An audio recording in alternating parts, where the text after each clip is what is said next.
We're about to start B'siyata D'Shmaya, habit 5, and Baruch Hashem, we're working our way week by week through these Gavaldiga habits. And as I said a few times, I'm hoping that we've internalized the previous 4, which are important. So last week's habit was what Stephen Covey calls win-win, which we explained was extremely hard to do. It was a method of working on relationships. And now what we're going to do this week is work to create the culture of win-win. In other words, if we want to create a win-win situation, how do we do that? How is it possible on a practical level? It's a very practical habit this week. Habit number 5, Stephen Covey calls seek to understand, then be understood. Probably one of the hardest habits, but probably one of the most critical for any relationship. And when we say any relationship, we refer to marriage, we refer to roommates, we refer to parents, siblings, children, workmates, and anything in between. Now, anytime we have a relationship, and as we mentioned, we have relationships all the time. We interact with people at all stages of our day. We communicate at different times on different levels. But the question is like this: when we listen to someone, do we do so on our own perspective, or are we trying to listen to someone else's perspective? It's very interesting because we spend many years of our lives learning how to read, how to write, and how even to speak. But how much time do we spend on learning how to listen? Which is the most fundamental idea, as we'll see. And as Stephen Covey writes, most of us typically seek first to be understood. Whereas this habit again is seek to understand, then be understood. Now most people do not listen, and you'll notice this, right? Maybe sometimes we don't notice this. The Gemara tells us, that you don't think about something, it just doesn't come to mind. So most of us will realize this is very true if we actually put our mind to it. When we listen to somebody else, and again, our roommates, our rebbeim, our friends, our family members, our spouses, we generally do not listen with the intent of actually understanding. The rule is that when people communicate, and Stephen Covey writes this, it's so beautiful. The rule is that when people communicate, they're either speaking or preparing to speak. That's just what it is, right? It's just such an interesting thing. You ever experienced this? That you're listening to someone, and as you're listening, you're already trying to figure out what your answer is? You're not even listening to them.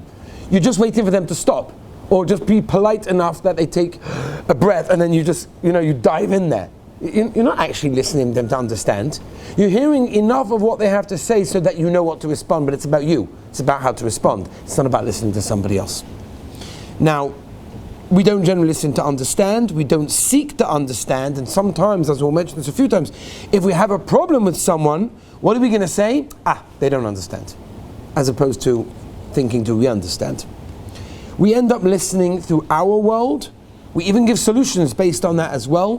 What works for us? If you remember last week, and Stephen Covey actually begins this habit with this idea, and we mentioned it last week, of the idea of going to the optometrist, and you say your eyes are blurry, it's not working, and he gives you his glasses and says, hey, look through these, and you're like, what? Made it a lot worse. And I'm like, what do you mean? The guy says, I've had these for 25 years. These glasses are amazing. They've worked for me for 25 years. They're amazing. There's no reason they shouldn't work for you, and if they don't work for you, there's something wrong with you. It's a crazy analogy, right? But we do the same thing. We give advice based on our world, our perspective, the way we look at life and the way we think life should be, and we say, okay, do things like this. 1 second. Did you understand the other person? Okay. So, in psychology, they say that the greatest psychological need of a human being is to be understood. In fact, communication experts estimate that 10% of our communication is represented by the words that we say. 10% of all our communication is represented by our words. Another 30% is by the sounds that we make. 60% is our body language. Incredible, incredible. So, if you're talking to somebody else and that person that you're talking to does not feel understood, they become defensive and they feel like they're being judged. And people have good antennas, they pick up the vibes. So if they feel they're not being understood, yes, you're listening, the words are going to the ears, but at the end of the day, they feel like you're judging them. And the moment they feel judged, they be defensive. And we all do the same thing. Now, the truth of the matter is that as long as we're listening to someone through our world, through our perspective, you are basically judging them. And they pick this up, they feel judged, and they feel threatened. The Mishnah in Pirkei Avos tells us famously in Perek Beis that you're not allowed to judge someone until you reach their place. What does that mean? Don't judge someone until you reach their place. The answer is such a simple idea. That means don't judge them. Because the moment you will reach their place, you'll stop judging. Because when you reach their place, you'll realize where they're coming from. You'll realize their perspective, you'll realize their world, and you'll stop judging them. Because there's nothing to judge. And therefore, that's what the Mishnah means. Don't judge until you reach their place. You'll never get to their place, and therefore don't judge them. Now, the moment somebody feels judged, then the lines of communication completely break down and you can't accomplish anything. So there you are thinking that you're listening to someone, and you're not really actually listening. You're just being polite. Now, if you want to connect to anyone, and this applies again on a high level in a marriage, but on any level, with an employer, employee, with a friend, a chavrusa, with a parent, with a child, with a sibling. If you want to connect to people, you have to create a solution of win-win, which we spoke about last week. And it basically means that this habit today is the vital for communication, which we will never be able to create the situation we discussed last week of win-win by projecting our version of the world to somebody else. Now, just imagine, I'll give you an example. Your child comes home from Cheder, your son comes home from Cheder, and he says, my Rebbe is picking on me. I didn't do anything wrong. Right? Classic. I didn't do anything wrong. My Rebbe is picking on me. It's always me. It's nothing to do. I didn't do anything wrong. Right? Happens every time. Classic parent. What do they answer? You must have done something wrong. Come on. There's no way the Rebbe is going to pick on you. You must have done something wrong. What have you just done? You have just judged your child. You've just seen the world from your perspective, and you've showed your child that it's all about my perspective. You've judged him, and if you want communication from your children, you'll never get it that way. Because you have to understand your child. Seek to be understood, and then move on. That's what it's all about. You have to that doesn't mean, by the way, you have to agree with your child. That doesn't mean you're 100% right, the Rebbe is wrong, I'm going to call him up. That doesn't mean that. Understanding someone doesn't mean you agree with them. You could disagree with them. But you have to disagree with them after you've shown them you understood their world, and you look at it from their perspective. That's what it is. You understand the world that they look at, and sometimes you may have to change their perception of life, but you can only do that after you've actually understood where they're coming from. Stephen Covey brings a story that a guy came over to him and said, you know what? I cannot understand my children. They just don't listen to me. Stephen Covey says, could you repeat that? He says, I just don't understand my children. I can't understand my kids. They just don't listen to me. He said, did you just say that you don't understand your son because he won't listen to you? Father says, yeah. He said, seriously? I thought you have to understand somebody else. In order to understand, you have to listen to him, not he has to listen to you.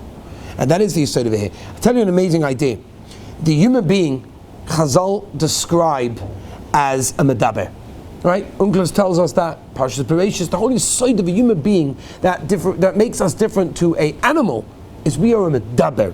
We know how to speak, hopefully intellectually, but we know how to speak. That sets us apart from an animal. There's a Mishnah in Pirkei Avos. The Mishnah in Pirkei Avos says a very interesting thing. The Mishnah says, amongst many things, that they looked in the world to find things, and the only thing that they found, they couldn't find anything better than shtika, silence. Now that's very interesting. If we are described as a medaber, and what sets us apart from an animal is a medaber, we are a speaker, we speak. So why does the Mishnah tell us that the greatest thing is silence? See, it doesn't really go together. And the answer is, you can only be a medaber if you know how to use silence. If you know how to be quiet and listen to somebody else and use shtika, then you'll be a medaber, and that medaber will be something of a real toyeles. By the way, animals also communicate. Do you know how animals communicate? Animals communicate in a totally different way than a human being. Animals communicate by sending signals. So for example, if an animal if an animal's hungry, what does he do? He sends out a signal, I am hungry. Now, any animal within close range gets that signal and says, I better get out of here, because I'm smaller than that animal and I'm going to be eaten alive. So he runs away. And an animal will send out a signal, I'm in a bad mood, I'm angry, and then anyone in the area picks that up. Meaning, The animal doesn't care if anyone's listening. The animal doesn't care if anybody's reacting. The animal's sending out, this is my world. I'm sending out that communication. Unfortunately, many of us, many human beings, basically communicate in the same way. We send out signals of our world. We send out communication of our world, not thinking about anybody else, not regarding anyone else's world. People talk and talk and talk, projecting their world, their perspective, where they come from, without ever stopping to see if anybody's even listening, anybody even cares, or anybody even understands them. And that's a very important idea. How do we see if we're actually listening? How do we see if we're really listening? How do we do this? So one of the ways of seeing if we really listen is by our response. One example is giving advice. Do we give advice to someone before we understand their world? You need to understand where they're coming from. You need to leave your world and enter their world, and then maybe you can give them advice. Stephen Covey calls this empathic listening, lashon from empathy. It's one of the hardest things to do, but it means totally shutting down. Close your world for a moment, put yourself in the other person's world as much as possible in their situation, and then that's called listening. It's very, very difficult. Just imagine, you ever heard someone in a conversation and somebody else turns around and says, that is the most stupidest thing I've ever heard. How can you say that? That's ridiculous. That's completely crazy. You can't even say that. Immediately after that, go to a quiet place, close your eyes, and think. Go to that person's world, their perspective, their upbringing, their mood, their environment, and see, and often more than not, you will see that what they said makes total sense. But from your world, it's crazy. From your world, it doesn't make sense. And this causes so much problem within communication, within relationships, that it's impossible to create a win-win situation, as we explained last time. It's a very hard thing, especially as we always hold that we're right. Who doesn't think they're right? We all think that we have the right perspective and the right mahalach. So it's very hard for us to close off our world and listen to somebody else. It's very, very hard.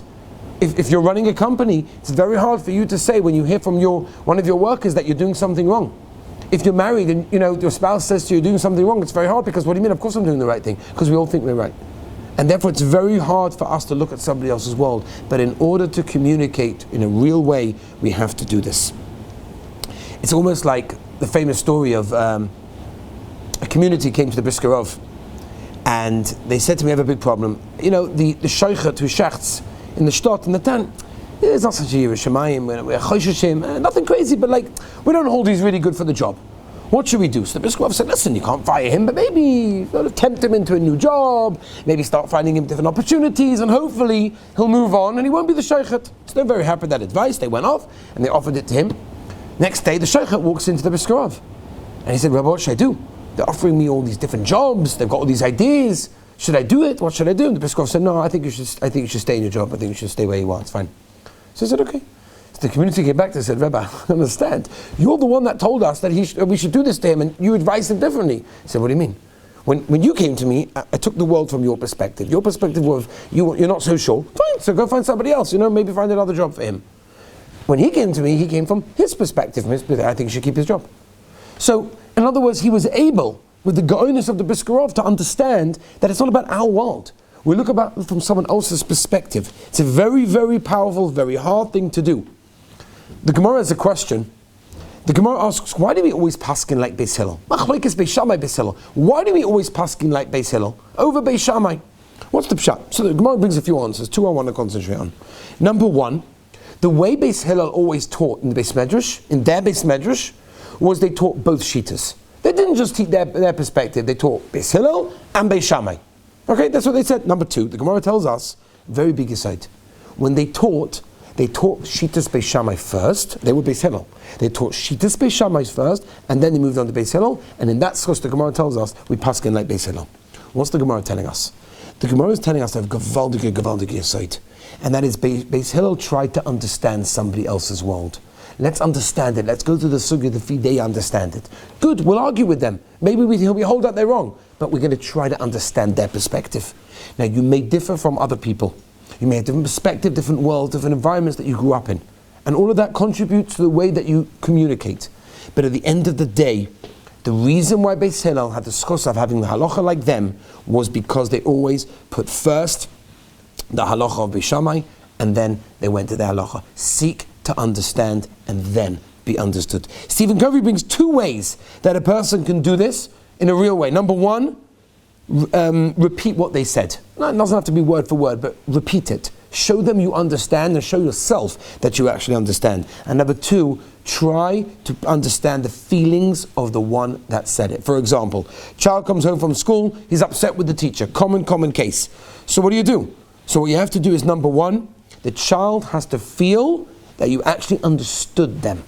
You didn't just listen to them, you understood them. And number two, the child wants you to understand that you understood their feelings. This is so much true in a marriage. If you take this advice and you live with this and you implement this in your life, and it's so much easier to do it with your chavusa and with your friend, but when you get to your spouse, when you get to your wife, this makes a world of difference, that you will be able to understand her and she'll feel understood. She'll feel validated, that you could say, I've got a different perspective, let's look at my perspective. That could be. That doesn't mean you don't understand her, but it means that you understood her.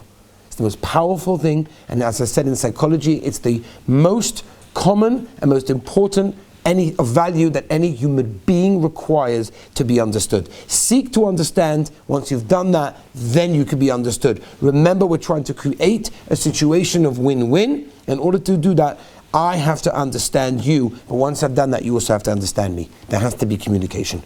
These are hard things. They're not easy. It's very easy for us, by the way, to sit here on a Tuesday night and discuss them in a very theoretical way. It sounds beautiful, very flowery, sounds nice, but to put them into practice is very, very difficult. In fact, Stephen Covey's son writes that his father, Stephen Covey, struggled with this habit more than any of the other habits. And he said why. He quoted his father, and his father said, "It's so hard to listen when you know that you're right." And it's so true.